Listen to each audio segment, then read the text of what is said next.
इनसे मिलिए।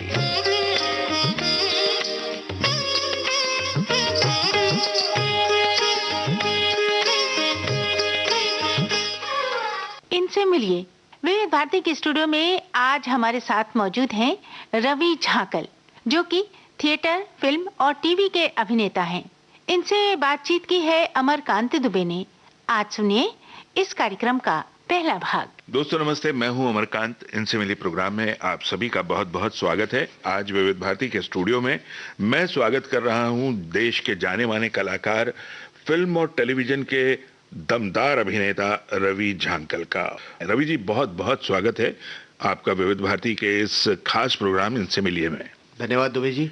विविध भारती सुनने वाले श्रोताओं को मेरा नमस्कार, आदाब। मैं पहले तो श्रोताओं को बता दूं कि Ravi ji national school of drama के पास आउट हैं। बहुत लंबे समय से अभिनय की इस दुनिया में बहुत ही मजबूती के साथ अपनी जगह बनाकर इन्होंने रखी है। और रवि जी, हम आपके बारे में, आपकी जीवन यात्रा के बारे में, आपकी अभिनय यात्रा के बारे में बहुत सी बातें करेंगे। इस यात्रा में आपके जो सहयात्री रहे, जो मिले, जो बिछड़े, उनके बारे में भी बात करेंगे। पहले मैं एक बहुत ही अलग सा सवाल आपसे करना चाहता हूँ। कहते हैं कि फिल्मी दुनिया में दो तरह की फिल्में बनती हैं, एक कला फिल्में बनती हैं, एक मसाला फिल्में बनती हैं। आपको क्या लगता है, एक दर्शक के लिए कला फिल्म होती है या मसाला फिल्म होती है? उसके लिए कोई ऐसा बाइफर्केशन होता है, ऐसा कोई डिवीजन होता है एक दर्शक के लिए? वैसे दुबे जी, ये जो डिवीजन है ये खुद ही बॉलीवुड के लोगों ने ही बनाया हुआ है। ऐसा कोई डिवीजन नहीं होता। जैसे मेरी जर्नी जो शुरू हुई, श्याम बेनेगल हुए, गोविंद निहलानी हुए, केतन मेहता हुए, इस तरह के लोगों से शुरू हुई। तो उन्होंने जो भी सिनेमा बनाया उस वक्त वो सिनेमा मनी को रिकवर करता था। जैसा कई बार ये बातें हम उनसे करते थे, तो बिना रिकवरी के तो कोई सिनेमा बनता नहीं है। इस तरह का डिवीजन, क्योंकि एक सेंसिबल किसी कहानी को आप कहते हैं तो उसका इम्पैक्ट अलग ही होता है। आज अगर हम प्रकाश मेहरा की बात करेंगे तो प्रकाश मेहरा की फिल्म किसी कलाकार से जानी जाएगी, लेकिन अगर मिस्टर बेनेगल की फिल्म की बात करेंगे तो वो फिल्म जानी जाएगी। हम अंकुर की बात करेंगे तो अंकुर एक सिनेमा की तरह से जाना जाता है, एक कहानी की तरह से जाना जाता है। ऐसे ही किसी अगर कमर्शियल फिल्म की बात करते हैं तो वो किसी कलाकार से जाना जाता है। तो ये बाइफर्केशन खुद बॉलीवुड का ही क्रिएट किया हुआ है। जी, अब मैं एक्चुअली आपसे इसी तरह के जवाब की उम्मीद कर रहा था, और कुछ नाम जो आपने लिए उन नामों को मैं आपसे ही सुनना चाहता था। क्योंकि जैसे आपने खुद कहा कि जब आपने जर्नी शुरू की, इस जर्नी की शुरुआत जो हुई उसमें श्याम बेनेगल, केतन मेहता, गोविंद निहलानी ऐसे लोग रहे जिन्होंने आपके साथ काम किया, आपने जिनके साथ काम किया। आपके बारे में कहा जाता है कि आप तो श्याम बेनेगल के कलाकार हैं। ऐसा जब मैं आपकी बारे में रिसर्च कर रहा था तो गूगल पे भी लिखा हुआ है। क्या वजह थी ऐसी कि आप उस कैंप में इस तरह से स्थापित हो गए? दुबे जी, मैं आपको बताऊं, इसमें मुझे बिल्कुल भी तकलीफ नहीं होती, मुझे खुशी होती है। लेकिन ये खुशी की बात निश्चित रूप से है, क्योंकि श्याम बेनेगल हिंदुस्तानी फिल्म जगत का वो नाम है जिससे जुड़ना हर कोई चाहेगा। एक बात बताना चाहूंगा कि मैंने मिस्टर बेनेगल को 1985 में ज्वाइन किया था। पहली फिल्म मेरी उनके साथ 85 में थी। और आपको आश्चर्य होगा दुबे जी ये जानकर के कि उनकी जो लास्ट फिल्म थी अभी जो उन्होंने की थी, वेल डन अब्बा, मैंने उनके साथ जितनी भी इंडिया में उन्होंने फिल्में बनाई हैं, कोई ऐड बनाया है, सब में मैं शामिल रहा हूँ। मतलब मेरी उनके साथ जर्नी इतनी लंबी है, कोई भी ऐसा कलाकार नहीं है और मैंने कोई भी चीज़ मिस नहीं की। इसकी मुझे खुशी है। शायद वही सेंसिबिलिटी है जो मुझे एक कलाकार की तरह से जिंदा रखे हुए। जब भी कोई कला फिल्म की बात आई तो रवि झांकल कहीं ना कहीं नजर आए। ऐसा क्यों हुआ? फिल्म आई थी अग्निपथ, जब वहां हुई बात तो मैंने उनसे पूछा, भाई आपने मुझे क्यों? तो उन्होंने कहा, सर मैंने आपकी वेलकम टू सज्जनपुर देखी है और मुझे लगा कि मैं जो आपसे काम करवा रहा हूँ वो आप कमाल करेंगे। तो इस तरह की सेंसिबिलिटी अब लोगों में है, तो जो ये देखते हैं कि भाई यार कलाकार अच्छा होना चाहिए, तो वो ये नहीं देखते कि उसने कमर्शियल फिल्में कितनी की हैं या वो आर्ट फिल्म में था, उसकी कैपेबिलिटी कितनी है, वो किस तरह के किरदार कर सकता है। अभी सेंसिबिलिटी बहुत आ गई है लोगों में। आज का सिनेमा बहुत ही बदल गया है, उस वक्त का ऐसा सिनेमा नहीं था। जी बिल्कुल सही कहा आपने। रवि झांकल जो मुंबई आकर पहली ही फिल्म श्याम बेनेगल के साथ करते हैं और उनके साथ हर एक प्रोजेक्ट से लेके आखिरी प्रोजेक्ट तक जुड़े रहते हैं, वो रवि झांकल क्या फिल्मी बैकग्राउंड से आए हैं? बैकग्राउंड बहुत खराब इन द सेंस कि मेरे परिवार में कोई कलाकार नहीं था मेरे से पहले, मैं ही था। उसके बाद अभी बच्चे करते हैं, हमारे ब्रदर के बच्चे करते हैं, थिएटर करते हैं। तो मेरा एक्चुअली बचपन था वो, मैं सिनेमा बहुत देखता था। अल्टरनेट डे हम सिनेमा देखते थे और सिनेमा देखने के लिए स्टूपिड काम भी करते थे, पापा की जेब से पैसे चोरी कर लेना, इस तरह के काम बहुत मतलब करते थे, लेकिन सिनेमा देखने का बड़ा शौक था। मैं पैशन की बात आपको बता रहा था क्योंकि उस वक्त सिनेमा देखने का बहुत शौक था। और एक बहुत कमाल की बात दुबे जी मेरे साथ थी कि मैं जहाँ रहता था जी, वहाँ एक परिवार रहता था, उनके बुजुर्गवार जो है सुबह उठ करके क्लासिकल उसका रियाज किया करते थे। हाँ, और वो 5 बजे, सुबह 5 बजे किया करते थे। और आप मानेंगे कि मैं हमेशा उठ जाया करता था उनको सुनने के लिए। उनको सुनने के लिए। और मैं खड़ा हुआ, मुझे कुछ समझ में नहीं आता था, लेकिन मैं उनको करीब 1-1 घंटे तक सुनता था। वो पता नहीं क्या था, उस वक्त शायद मेरी उम्र रही होगी 6 साल 7 साल, लेकिन वो मेरे कानों में आज तक भी उनकी कंपोजिशन मेरे जहन में है। कभी कोई कहे तो मैं उसको सुना भी सकता हूँ जी। वो तमाशा के वो थे। तो ऐसा मतलब मेरा बचपन म्यूजिकल तरीके से निकला। मुझे पता नहीं था कि वो कहाँ मुझे ऐसे जोड़ देगा। जो बचपन की आप बात कर रहे हैं, ये कहाँ गुजर रहा था? जयपुर में एक पुरानी बस्ती एरिया है, हम किराए पे रहते थे वहाँ। और बड़ा मुश्किल बचपन था जी। पढ़ाई नहीं किया करते थे, शैतानियाँ बहुत करते थे, डांस का बहुत शौक था। शादी किसी की बारात जा रही है तो उस बारात में मतलब बेगानी शादी में अब्दुल्ला दीवाना बन के डांस किया करते थे, चले जाते थे। वाह। खाना खा लेते थे कोई कहता था भाई तुम कौन हो? भाई कुछ नहीं, हम तो ऐसे ही।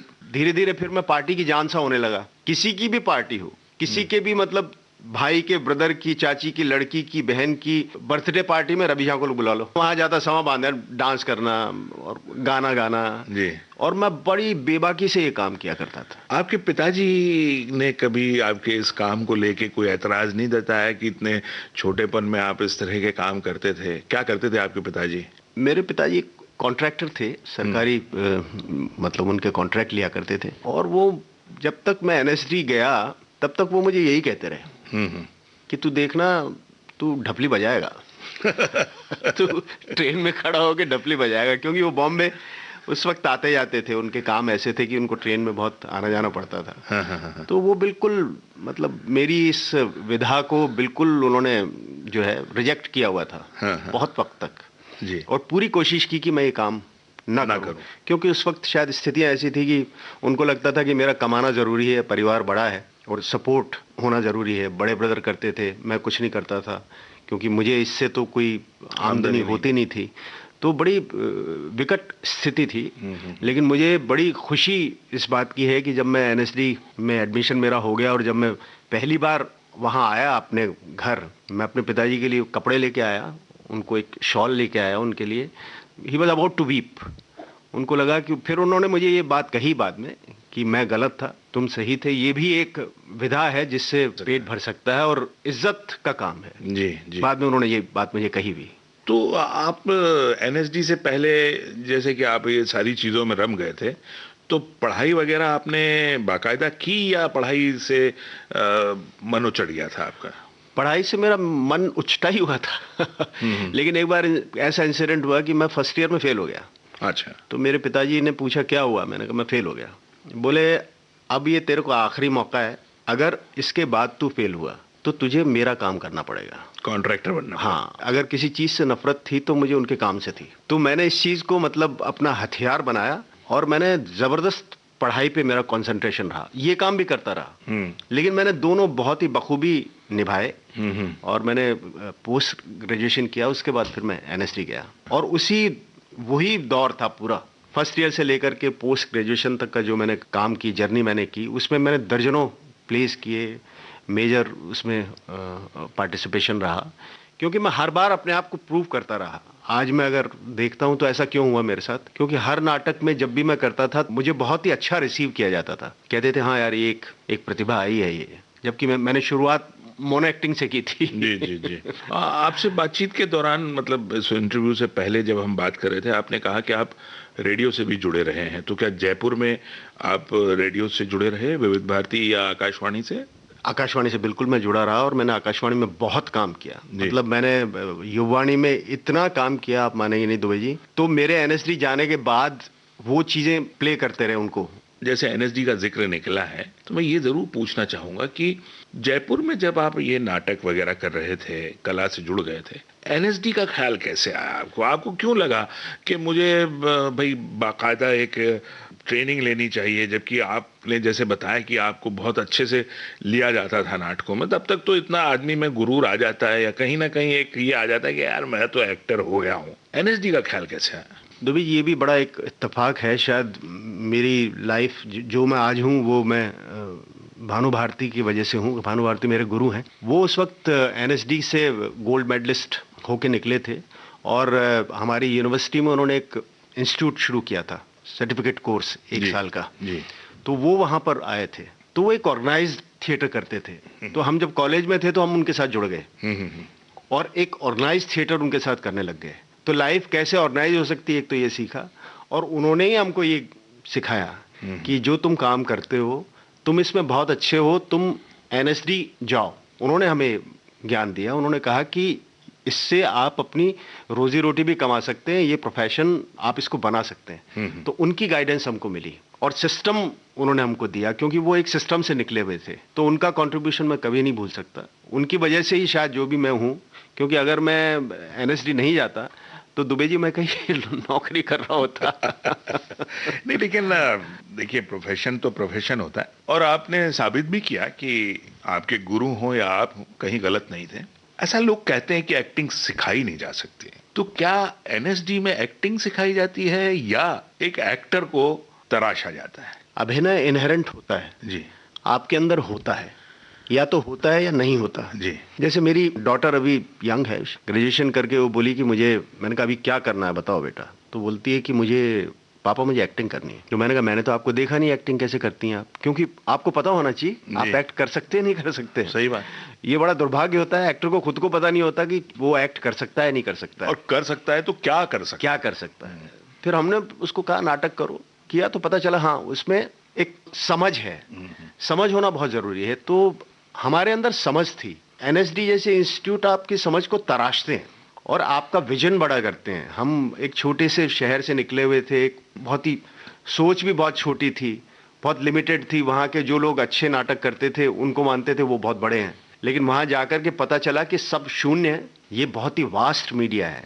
और वहाँ हम जाके इतनी सारी चीज़ें आपको देखने को मिलती हैं, वर्ल्ड का थिएटर आपको देखने को मिलता है। तो देख के ही आप अपने सोच को बड़ा करते हैं और एक मैच्योरिटी आपके अंदर लाता है, मुझे ऐसा लगता है। आपने जब ये तय कर लिया कि ये जो एक्टिंग है मुझे प्रोफेशनली करनी है, इससे जिंदगी को चलाना है अपनी, इसको अपना जरिया बनाना है, तब आपने कहीं ये सोचा था कि मैं हीरो बनूंगा? बिल्कुल नहीं भाई, सूरत शक्ल बिल्कुल हीरो की जैसी नहीं थी। हम थिएटर करते थे बेसिकली और मुझे ये लगता था कि मैं अपना काम जानता हूँ, क्योंकि मैंने अपने आप को हर बार मैं प्रूव करता रहा। इतने सालों जब हमने वहाँ दिल्ली में हम काम करते रहे, तो हर प्ले में, हर किसी एक्टिविटी में आप अपने आप को प्रूव करते रहते हैं। तो आपको ये भी समझ में आता है कि ये मेरा प्रोफेशन है और आप मुझे किसी के सामने भी खड़ा कर दीजिए। पहली फिल्म मेरी अमजद खान के साथ थी, फर्स्ट फिल्म बॉम्बे में जब मैं आया। तो हम तो अपना काम जानते थे। मुझे ये मालूम था ये सीन है, ये मेरा कैरेक्टर है और मैं उसको अपने तरीके से मैंने किया। और मतलब मुझे कोई फर्क नहीं पड़ा कि मैं अमजद खान साहब के सामने खड़ा हूं या किसके सामने खड़ा हूं, क्योंकि वो काम ही आपका जो आपका अपना कॉन्फिडेंस है, मुझे लगता है वो बड़ा इंपॉर्टेंट है। दोस्तों, रवि जी के साथ बातों का ये सिलसिला देख ही रहे हैं आप कि कैसे कहां से कहां तक निकल गया। अब इस सिलसिले को हम फिलहाल यहीं रोक रहे हैं। बाकी की जो बातें हैं आप तक पहुंचेंगी अगले हफ्ते इसी कार्यक्रम में। इनसे मिलिए कार्यक्रम में अभी आप सुन रहे थे थिएटर, फिल्म और टीवी के अभिनेता रवि झांकल से अमरकांत दुबे की बातचीत का पहला भाग। तकनीकी सहयोग दिया वंदना ठाकुर ने। प्रस्तुति सहायक PKA नायर और प्रस्तुतकर्ता सुभाष चंद्र सिंह। इस कार्यक्रम का दूसरा और अंतिम भाग आप सुनेंगे अगले सप्ताह। इनसे मिलिए